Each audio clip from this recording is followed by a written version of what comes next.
Hey folks, it's Dave here in a very cold Studio C playing some fast action football tonight. I got my fast action decks printed out here. In fact, I printed out 2 decks of this stuff here, and they're really small compared to the ones that you get from them. I'm not sure why these printed out so small.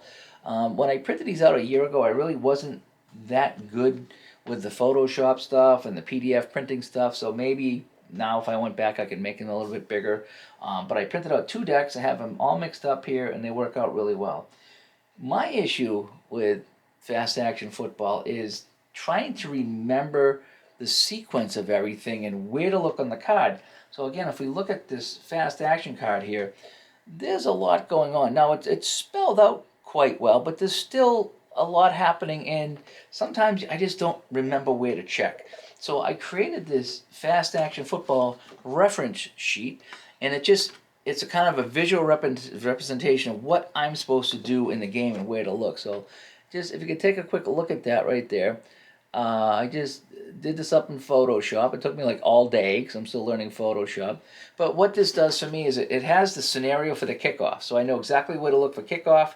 Then I go to the player, then I go to all returns, and then I check for a penalty or fumble, okay?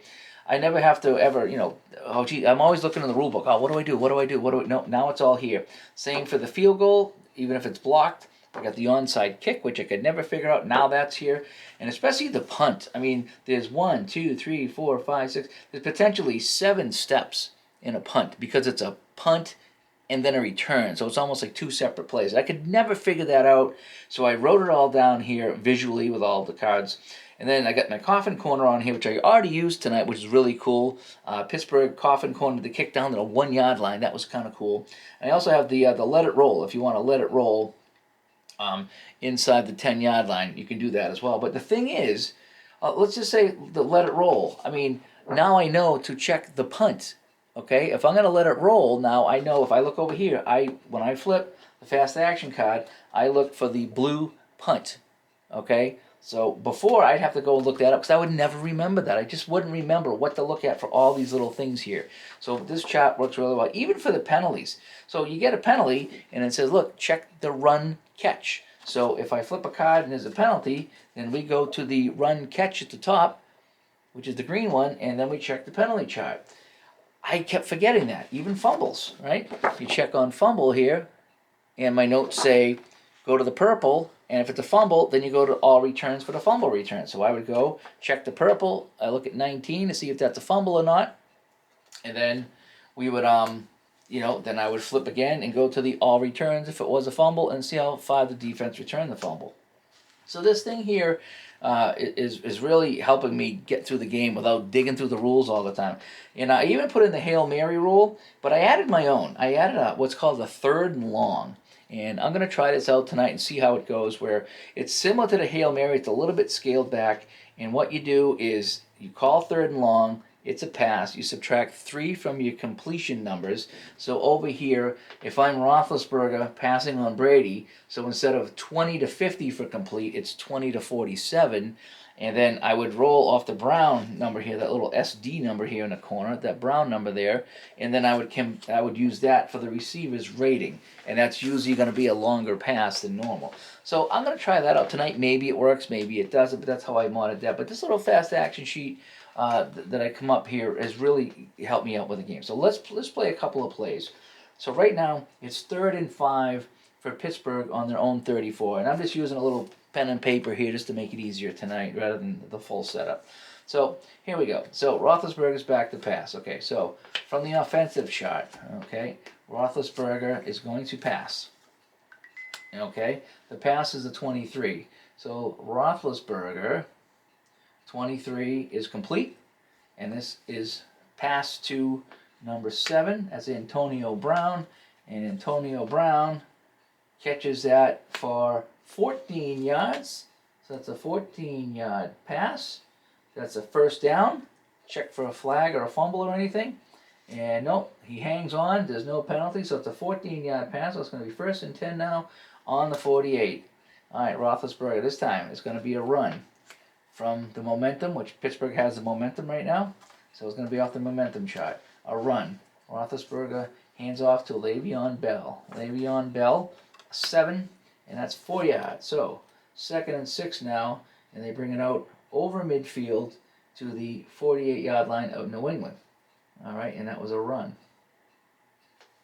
All right, so 2nd and 6 right now. Let's keep it on the ground, okay? Off the momentum chart again. Hand off, a bell one more time, and a 7 this time. Picks up 4 more yards, so 4 yards. And now it's 3rd and 2 on the New England 44. Let's pass. Oh, I didn't check for a penalty or flag. Nope, just missed a penalty. Just missed a penalty. Again, I always forget to flip for the penalty. So what I do with that, if I forget to flip for a fumble or a penalty, then I just say there wasn't a fumble or penalty on that play. That's just kind of my house rule, because I just forget. It's just, I'm calculating everything else. I always forget to check for that. All right, so he's going to pass this time. 3rd and 2 for the New England 44. Roethlisberger from the defense chart this time. Goes back to pass. A 54 off the defense is incomplete. And we flip 33. There's no penalty, so it's going to be a 4th and 2 here on the 44. So we're going to try another Coffin corner kick, all right? I'm pretty sure we're going to try that, because 44, well, he's got 2 through 7 puts it in the end zone. So 8, 9, 10, or 12 would keep it out of the end zone. So with a Coffin corner punt, you shave 10, usually 10 off the kick. So that's what I'm going to do. Coffin. So I'm calling Coffin corner kick. All right, so now I got to go through my punt scenario here, okay? And, oh, by the way, too, I know in the rule book it says that the home team can't fumble on, I don't know if it's punts or punt returns. I have everybody fumble, a potential penalty and fumble for everything. That's just, I just enjoy it that way. So, all right, so, okay, here's the snap. The snap, so 26 is good, is no penalty or fumble on the snap. All right, so now we're going to draw over here. Okay, here's the punt. We're going Coffin corner, by the way. All right, the punt is a 9, so the punt is a 9, so there's no 12, so the punt is not blocked. So that's a 41, so it's 41 yards. Now, because I called Coffin corner, I checked the BK return number, and that's an 11, okay? Because it's over 10, I'm going to deduct 11 from the punt. So the punt is 41 minus 11 is 30, so the punt goes out of bounds at the 14-yard line of New England. So 44, 30-yard punt goes out. So he Coffin, he's inside the 20. Okay, if I didn't do that, it actually would have been better off, because I was kicking from the 44. And what did I say? It went 40. Actually, no, it would have went into the end zone. If I didn't do that, if I just went with the straight 9, that's 41. Okay, my bad. 41. He would have went out at the 3. Whatever. So, but I scaled it back so it wouldn't go in the end zone. So New England would take over from their own 14-yard line, and yeah. So again, having this here has really helped fast action football. And why I'm kind of doing this video is I might try to do the same thing with the Gridiron Wars. I really, as you can tell in my last few videos, I really fought with the Gridiron Wars. First I had the charts, and then I went fast action car, but there was so much going on. It was been suggested by a lot of people to just tone it down. You know, maybe not read all the different things, and don't play advanced. Just play basic like you're doing here. I do like there's all kinds of different results on the fast action cards, whereas here it's a simpler game, but you're kind of locked into 12 different results for each player. So I think that you get a little bit more variety in the Gridiron War. So I'm going to have to set that up again and do that. But right now, fast action football with this reference sheet is flowing nicely, as long as I remember to check for the penalty. But anyway, I'm Dave from a cold Studio C. We got a foot of snow coming. Hope you guys are doing okay. Bye-bye.